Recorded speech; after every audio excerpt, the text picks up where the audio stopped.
Hello friends, welcome to decode defence. तो writers द्वारा एक न्यूज पब्लिश करी गई है जो कि काफी ज्यादा इंटरेस्टिंग है। तो इस रिपोर्ट में ये कहा गया है कि इंडिया द्वारा रशिया के ट्रेडिशनल डिफेंस मार्केट को टारगेट किया जा रहा है और जो रशिया के ट्रेडिशनल कस्टमर हैं उनको इंडिया एक अल्टरनेटिव प्रोवाइड करा रहा है। तो यहाँ पर जो कुछ चीजें मेंशन करी गई हैं ये तो नोन है, जैसे कि अर्मेनिया को हमने वेपन सप्लाई करी है जो कि ट्रेडिशनली रशिया का डिफेंस मार्केट हुआ करता था।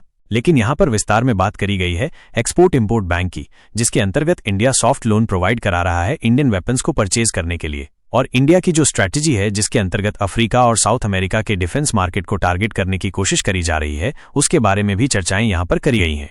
साथ ही साथ डिस्कशन रशिया यूक्रेन वॉर का भी हुआ है, जिसके अंतर्गत इंडियन एम्यूनिशन को देखा गया है यूक्रेन की साइड से यूज होते हुए। तो ये चीज वेल नोन है कि इंडिया द्वारा गोल रखा गया है डिफेंस एक्सपोर्ट को बढ़ाने का, जिसके अंतर्गत पहले से तो डिफेंस एक्सपोर्ट बढ़ा ही है, साथ में फ्यूचर में 2029 तक करीबन $6 बिलियन के एक्सपोर्ट का गोल रखा गया है डिफेंस के मामले में। और इसलिए आप हाल ही में देख रहे होंगे कि इंडियन डिफेंस एक्सपोर्ट को लेकर अफ्रीकन कंट्रीज और कई साउथ अमेरिकन कंट्रीज के बीच चर्चाएं बढ़ गई हैं। इंडिया ने स्पेशली इन रीजन्स में अपने डिफेंस अटैचे के जो नंबर्स हैं वो बढ़ा दिए हैं, जो उस कंट्री की डिफेंस रिक्वायरमेंट को समझ रहे हैं और इंडिया की साइड से जो ऑफर है उसको प्रेजेंट कर रहे हैं। बाकी एक और काफी इंटरेस्टिंग स्टडी आई है जिसके अंतर्गत ये पाया गया है कि जो $155 आर्टिलरी एम्यूनिशन इंडिया से लिए जा रहे हैं ये करीबन $300 से $400 पर पीस पड़ रहे हैं। वहीं पर सिमिलर एम्यूनिशन आपको दूसरे यूरोपियन कंट्रीज से करीबन $3000 पर पीस पड़ रहे हैं। तो अराउंड 10 टाइम्स का डिफरेंस है और इसलिए इंडिया एक अट्रैक्टिव मार्केट बनता जा रहा है। बाकी ये चीज भी हम जानते हैं कि अब आर्म्स और एम्यूनिशन के साथ साथ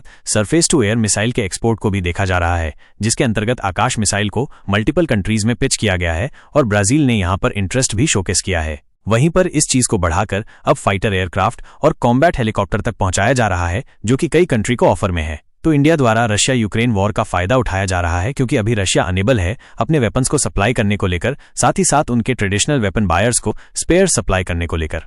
तो यहाँ पर इंडिया को एज एन ऑप्शन कई कंट्रीज देख रही हैं, स्पेशली फ्लैंकर्स को लेकर, क्योंकि Su-30 MKI का लोकल प्रोडक्शन इंडिया द्वारा किया जाता है। तो यहाँ पर हम कई स्पेयर्स बनाते हैं और कई जो इन एयरक्राफ्ट के ऑपरेटर्स हैं वो अब इंडिया की तरफ देख रहे हैं कि इंडिया द्वारा उनको स्पेयर्स सप्लाई किए जाएं।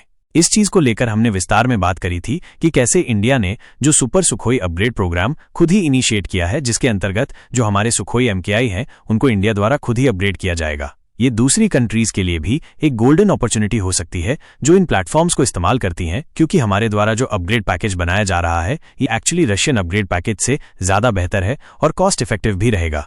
इवन हमने इस केस में अर्मेनिया की भी बात करी थी, जहां पर हमने बताया था कि कैसे अर्मेनिया द्वारा Su-30 SME फाइटर्स को लिया जरूर गया है पर उनके वेपन पैकेज को नहीं लिया गया है, और अब वो चाहते हैं कि इंडिया इनको अपग्रेड करें और इंडियन वेपन्स इनमें लगे। तो ऐसे कई फ्लैंकर ऑपरेटर्स हैं जो अब रशिया से सपोर्ट और वेपन्स नहीं चाहते।